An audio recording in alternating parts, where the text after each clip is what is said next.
শবে বরাতের নামাজ কত রাকাত এবং কিভাবে পড়বেন?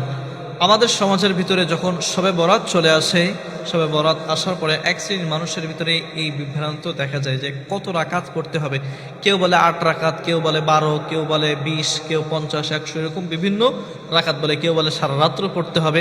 আসলে আসুন কোরআন সুন্নাহ এই বিষয় সম্পর্কে কি বলেছে আমরা জানার চেষ্টা করি।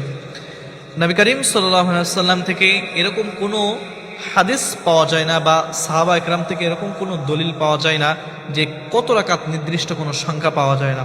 কিন্তু তাহলে কিভাবে পড়বেন? কারণ এটা হলো নফল নামাজ, আপনি যত খুশি তত পড়তে পারেন।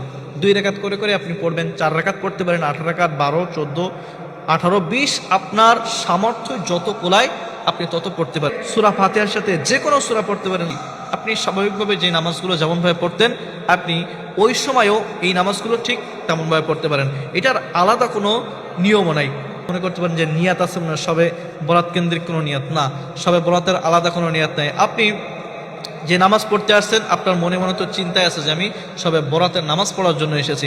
আপনি মনে মনে যদি বাংলায় নিয়াত করেন যে সবে বরাতের নামাজ পড়তেছি, নফল নামাজ পড়তেছি, এনাফ, যথেষ্ট।